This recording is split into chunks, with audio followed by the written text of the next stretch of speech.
Today I will teach pollination. What is pollination? Pollination is defined as the process of transfer of pollen grains from anther to the stigma of the same flower or of different flower of the same species. इसको समझने से पहले आपको anther की संरचना के बारे में जानना है आपको. तो pollen, suppose that pollen sac से मतलब एंथर से आपका पॉलन ग्रेन का ट्रांसफर होना, क्या होना, पॉलन ग्रेन का पॉलन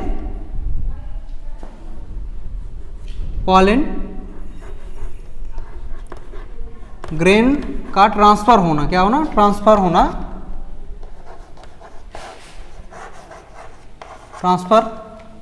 कहां पर, स्टिग्मा पर. कहां पर, स्टिग्मा पर.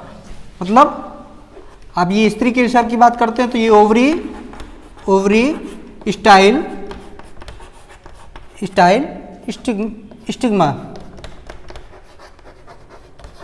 स्टिग्मा. फिर से ध्यान से सुनेंगे कि एंथर से पॉलन ग्रेन का ट्रांसफर होना कहां पर, स्त्री केसर के स्टिग्मा पर. कहां पर, स्टिग्मा पर. यही चीज लिखा गया है, transfer of pollen grain from anther to stigma from the same flower और different flower of the same species. पुंकेसर में जो भी परागकण होते हैं उस परागकण का स्त्री केसर के वर्तिकाग्र तक पहुंचने की प्रक्रिया को पॉलिनेशन कहते हैं, परागण कहते हैं. क्या कहते हैं, परागण कहते हैं. बात समझ में आ गया.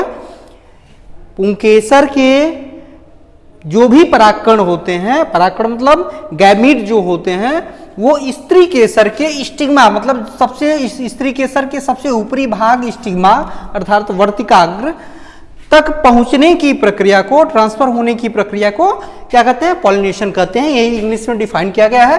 Pollination is defined as the process of transfer of pollen grain from anther. मतलब पॉलन ग्रेन एंथर से कहां ट्रांसफर होता है, stigma of the same flower. मतलब या तो उसी पुष्प पे आएगा या तो डिफरेंट फ्लावर पे या दूसरे पुष्प पे जाएगा, मगर स्पीसीज क्या रहेगा, सेम रहेगा. क्या रहेगा, सेम रहेगा. ठीक. मतलब आपको पॉलिनेशन समझने के लिए कि ये आपका पुष्प है, पुष्प की संरचना है.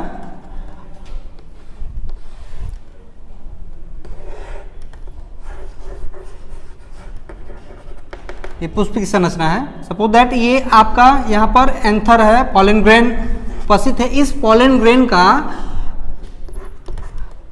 यहाँ पर सपोज दैट स्टिग्मा यहाँ पर उपस्थित है. इस पॉलन ग्रेन का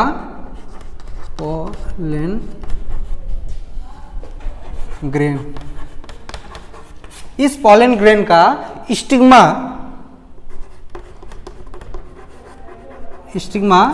तक पहुंचने की प्रक्रिया को क्या कहते हैं, पॉलिनेशन कहते हैं. तो ये सेम फ्लावर पे भी हो सकता है. मतलब ये पॉलन ग्रेन जो है ये इसके स्त्री केसर यहाँ पर भी, अगर स्त्री केसर है यहाँ पर भी पहुंच सकता है, या दूसरे पुष्प के स्टिग्मा तक भी पहुंच सकता है. और इसी स्पीसीज का, अगर इसी स्पीसीज का दूसरा पौधा है तो उसके स्टिग्मा तक भी पहुंच सकता है. यही पॉलिनेशन की डिफिनेशन अब समझ में आ गया होगा. एक बार पुनः कि परागण की प्रक्रिया में पुंकेसर से परागकण का स्त्री केसर के वर्तिकाग्र तक पहुंचने की प्रक्रिया को पॉलिनेशन कहते हैं, परागण कहते हैं. स्पीसीज सेम होना चाहिए. हाँ, ये नहीं कहेंगे कि अगर आम का पेड़ है तो आम के पेड़ से अमरूद के पेड़ पर पॉलन ग्रेन पहुंच जाएगा और फर्टिलाइजेशन की प्रक्रिया कर देगा, ऐसा कुछ नहीं है. ठीक है, तो पॉलिनेशन की प्रक्रिया आपको समझ में आ गया होगा। अगर गुड़हल का पुष्प है तो गुड़हल के पुष्प का जो भी पॉलन ग्रेन रहेगा, परागकण रहेगा, वो गुड़हल के पुष्प पे के स्टिग्मा तक ही पहुंचेगा, दूसरे स्टिग्मा तक पहुंचेगा तो फर्टिलाइजेशन की प्रक्रिया संपन्न नहीं होगी, ये ध्यान देंगे। यहाँ पे डिफिनीशन सेम लिखा गया है। अब पॉलिनेशन दो प्रकार के होते हैं, एक होता है सेल्फ पॉलिनेशन, दूसरा होता है क्रॉस पॉलिनेशन। एक होता है सेल्फ पॉलिनेशन, दूसरा होता है क्रॉस पॉलिनेशन। सेल्फ पॉलिनेशन से तात्पर्य ये है, एक बार इसको भी समझने की कोशिश करेंगे, सेल्फ पॉलिनेशन और क्रॉस पॉलिनेशन को।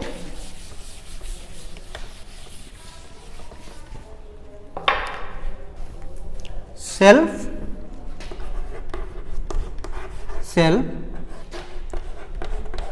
पॉलिनेशन,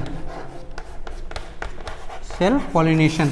सेल्फ पॉलिनेशन से तात्पर्य ये है कि अगर एक उदाहरण के रूप में हम गुड़हल के पुष्प का उदाहरण लेते हैं, गुड़हल के पौधे का उदाहरण लेते हैं, तो गुड़हल के एक पुष्प से परागकण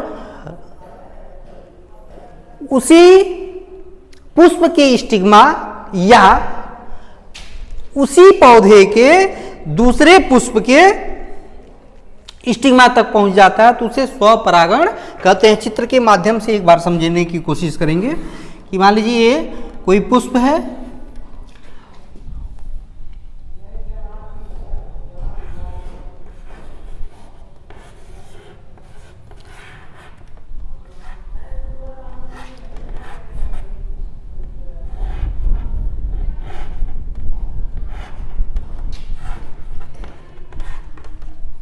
ये आपका स्टिग्मा यहाँ बीच में है। अगर ये पॉलन ग्रेन इसी पुष्प के स्टिग्मा तक पहुंचता है या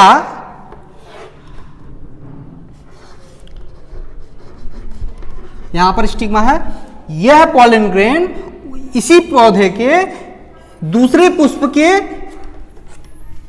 स्टिग्मा तक पहुंचता है, तो उसे क्या कहेंगे? सेल्फ पॉलिनेशन कहेंगे। क्या कहेंगे? सेल्फ पॉलिनेशन कहेंगे। तो आप इसको साइड में भी डिफाइन कर सकते हैं कि transfer of gamete it's called pollination.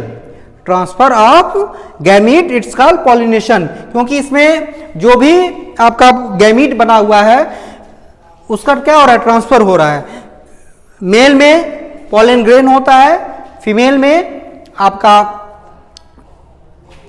Stigma तक स्टिग्मा तक पहुंचता है। तो ट्रांसफर ऑफ गैमीट आप कह सकते हैं, इट्स कॉल्ड पॉलिनेशन। तो सेल्फ पॉलिनेशन की हम बात कर रहे थे, तो आपको समझ में आ गया होगा कि अगर गुड़हल का पौधा है और गुड़हल के पौधे में का जो एक परागकण है उसका उस परागकण का ट्रांसफर होना मतलब स्थानांतरित होना उसी पुष्प के उसी पौधे के उसी पुष्प पर या उसी पौधे के दूसरे पुष्प पर अगर ट्रांसफर हो जाता है तो उसे सेल्फ पॉलिनेशन कहते हैं। अब क्रॉस पॉलिनेशन में क्या होगा कि क्रॉस पॉलिनेशन में वहीं पर बगल में दूसरा पौधा है। क्या है? दूसरा पौधा है और यह पॉलन ग्रेन दूसरे पौधे से तात्पर्य है ये भी गुड़हल का ही पौधा रहेगा। दो गुड़हल के पौधे हैं और किसी माध्यम से एक गुड़हल के पौधे का परागकण पॉलन ग्रेन दूसरे पौधे से तात्पर्य है गुड़हल के पौधे पर ही सेम स्पीसीज रहेगा, दूसरे पौधे के स्त्री केसर के वर्तिकाग्र तक अगर पहुंच जाता है तो उसे क्रॉस पॉलिनेशन कहेंगे। बात समझ में आ गया कि सेल्फ पॉलिनेशन और क्रॉस पॉलिनेशन में अंतर क्या होता है। सेल्फ पॉलिनेशन में गुड़हल का अगर किसी चीज का भी पौधा होता है तो पुष्प का पॉलन ग्रेन उसी पुष्प के स्टिग्मा तक या उसी पौधे के दूसरे पुष्प पर अगर पहुंच जाता है और फर्टिलाइजेशन की प्रक्रिया हो जाता है तो उसे सेल्फ पॉलिनेशन। और क्रॉस पॉलिनेशन में क्या हो जाता है? पौधा बदल जाता है। पौधा बदल जाने का मतलब है कि स्पीसीज नहीं बदलेगा। गुड़हल का पौधा है तो दूसरे गुड़हल के पौधे पर उसका पॉलन ग्रेन पहुंचकर फर्टिलाइजेशन की प्रक्रिया संपन्न कर देगा, तो गैमीट आपका ट्रांसफर हो जाएगा। तो सेल्फ पॉलिनेशन और क्रॉस पॉलिनेशन का अर्थ आप लोगों ने समझ लिया। आगे चलते हैं। तो आज सेल्फ पॉलिनेशन के में दो प्रकार होते हैं, ऑटोगैमी और जिनेटोगैमी। पहला है ऑटोगैमी, दूसरा है जिनेटोगैमी।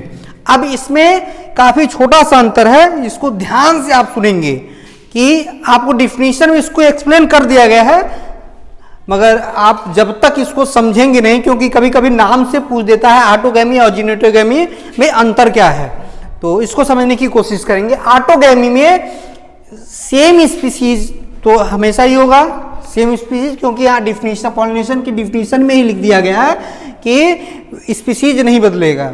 अगर गुड़हल का पौधा है तो गुड़हल ही रहेगा, गुड़हल के ही स्टिग्मा तक पहुंचेगा। अगर आम का पौधा है तो आम के पौधे तक ही वो पॉलन ग्रेन पहुंचेगा। इसमें अंतर आप ध्यान से सुनेंगे, आपको समझ में आ जाएगा। ऑटोगैमी, ऑटोगैमी और जिनेटोगैमी।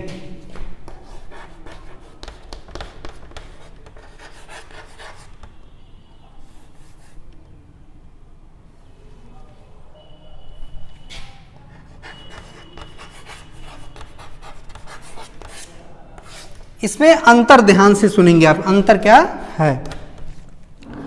ऑटोगैमी में सेम फ्लावर होता है। क्या होता है? सेम फ्लावर होता है। उदाहरण के रूप में आप ध्यान से सुनेंगे, ये इसका अगर ये पॉलन ग्रेन है तो इसका पॉलन ग्रेन इसी पुष्प के स्त्री केसर के वर्तिकाग्र तक पहुंचेगा, तो इसे ऑटोगैमी कहते हैं। क्या कहते हैं? ऑटोगैमी कहते हैं। और जिनेटोगैमी में कि इसी पुष्प का, ये जो पुष्प है इसका पॉलन ग्रेन इसी पौधे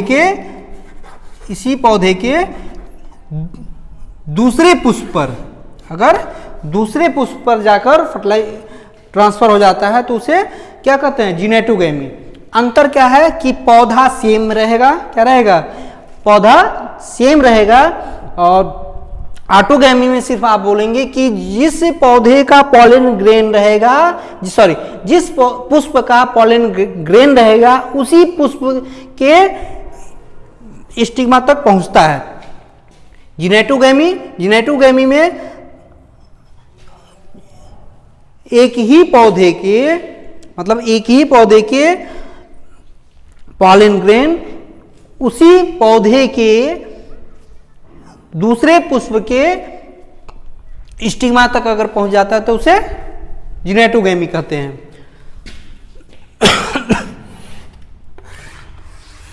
ठीक।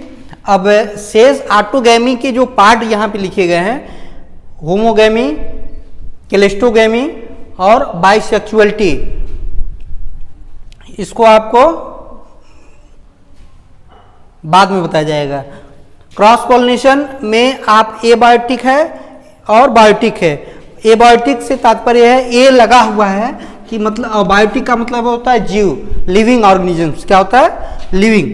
तो ए लगा हुआ है तो क्या हो जाएगा कि जिसमें जीव ना हो, मतलब निर्जीव। ठीक है। और अर्थात इसे नॉन लिविंग और इसे लिविंग कहेंगे। क्या कहेंगे? लिविंग कहेंगे। तो जो क्रॉस पॉलिनेशन होता है उससे एजेंट की आवश्यकता होती है। क्या आवश्यकता होती है? एजेंट की आवश्यकता होती है। तो इसी आधार पर इसे दो भागों में बांटा गया है। एबायोटिक में विंड और वाटर के द्वारा होता है, बायोटिक में इंसेक्ट, बैट, स्नेल और बर्ड्स के माध्यम से होता है।